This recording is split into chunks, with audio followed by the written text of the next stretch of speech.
The Raven by Edgar Allan Poe. Read by Zoe Early. Once upon a midnight dreary, while I pondered, weak and weary, over many a quaint and curious volume of forgotten lore, while I nodded, nearly napping, suddenly there came a tapping, as of someone gently rapping at my chamber door. "'Tis some visitor," I muttered, "tapping at my chamber door. Only this, and nothing more." Ah, distinctly I remember, it was in the bleak December, and each separate dying ember wrought its ghost upon the floor. Eagerly I wished the morrow, vainly I had sought to borrow from my books surcease of sorrow, sorrow for the lost Lenore, for the rare and radiant maiden whom the angels named Lenore, nameless here forevermore. And the silken, sad, uncertain rustling of each purple curtain thrilled me, filled me with fantastic terrors never felt before, so that now, to still the beating of my heart, I stood repeating, "'Tis some visitor entreating entrance at my chamber door, some late visitor entreating entrance at my chamber door. This it is, and nothing more." Presently my soul grew stronger, hesitating then no longer. "Sir," said I, "or madam, truly your forgiveness I implore, but the fact is I was napping, and so gently you came rapping, and so faintly you came tapping at my chamber door, that I scarce was sure I heard you. Here I opened wide the door, but darkness there, and nothing more." Deep into that darkness peering, long I stood there, wondering, fearing, doubting, dreaming dreams no mortal ever dared to dream before.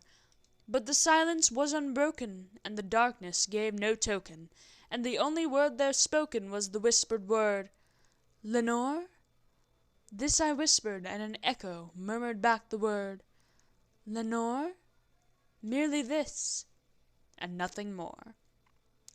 Back into the chamber turning, all my soul within me burning, soon again I heard a tapping, somewhat louder than before.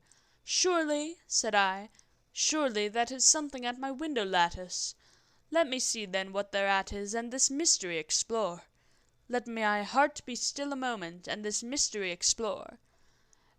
'Tis the wind, and nothing more." Open here I flung the shutter, when with many a flirt and flutter in there stepped a stately raven of the saintly days of yore. Not the least obeisance made he, not a minute stopped or stayed he, but with mien of lord or lady perched above my chamber door, perched upon a bust of Pallas just above my chamber door, perched and sat, and nothing more. Then this ebony bird beguiling my sad fancy into smiling, by the grave and stern decorum of the countenance it wore, "Though thy crest be shorn and shaven, thou," I said, "art sure no craven, ghastly, grim, and ancient raven, wandering from the nightly shore. Tell me what thy lordly name is on the night's Plutonian shore." Quoth the raven, "Nevermore." But the raven, sitting lonely on the placid bust, spoke only that one word, as if his soul in that one word he did outpour.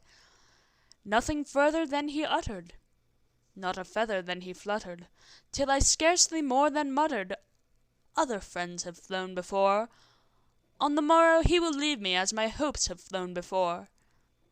Then the bird said, "Nevermore." Startled at the stillness broken by reply so aptly spoken, "Doubtless," said I, "what it utters is its only stock and store, caught from some unhappy master, whom unmerciful disaster followed fast and followed faster, till his songs one burden bore, till the dirges of his hope that melancholy burden bore, of never, nevermore." But the raven still beguiling all my sad soul into smiling, straight I wheeled a cushioned seat in front of bird and bust and door. Then upon the velvet sinking, I betook myself to linking fancy unto fancy, thinking what this ominous bird of yore, what this grim, ungainly, gaunt, and ominous bird of yore, meant in croaking nevermore. This I sat engaged in guessing, but no syllable expressing to the fowl whose fiery eyes now burned into my bosom's core. This and more I sat divining, with my head at ease reclining on the cushion's velvet lining that the lamplight gloated o'er, but whose velvet violet lining with the lamplight gloating o'er she shall press, nevermore. Then, methought, the air grew denser, perfumed from an unseen censer, swung by seraphim whose footfalls tinkled on the tufted floor. "Wretch," I cried, "thy God hath lent thee, by these angels he hath sent thee, respite and nepenthe from thy memories of Lenore. Quaff, oh quaff this kind nepenthe, and forget this lost Lenore." Quoth the raven, "Nevermore." "Prophet," said I, "thing of evil, prophet still if bird or devil, whether tempter sent or whether tempest tossed thee here ashore, desolate yet all undaunted, on this desert land enchanted, on this home by horror haunted, tell me truly, I implore, is there balm in Gilead? Tell me, I implore." Quoth the raven, "Nevermore." "Prophet," said I, "thing of evil, prophet still if bird or devil, by the heaven that bends above us, by that God we both adore, tell this soul with sorrow laden, if within the distant Aidenn it shall clasp a sainted maiden, whom the angels named Lenore, clasp a rare and radiant maiden, whom the angels named Lenore." Quoth the raven, "Nevermore." "Be that word our sign of parting, bird or fiend," I shrieked upstarting. "Get thee back into the tempest and the night's Plutonian shore. Leave no black plume as a token of that lie thy soul hath spoken. Leave my loneliness unbroken. Quit the bust above my door. Take thy beak from out my heart, and take thy form from off my door."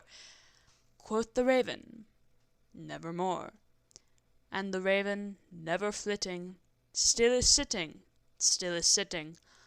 on the pallid bust of Pallas just above my chamber door, and his eyes have all the seeming of a demon's that is dreaming, and the lamplight o'er him streaming throws his shadow on the floor, and my soul from out that shadow that lies floating on the floor shall be lifted nevermore.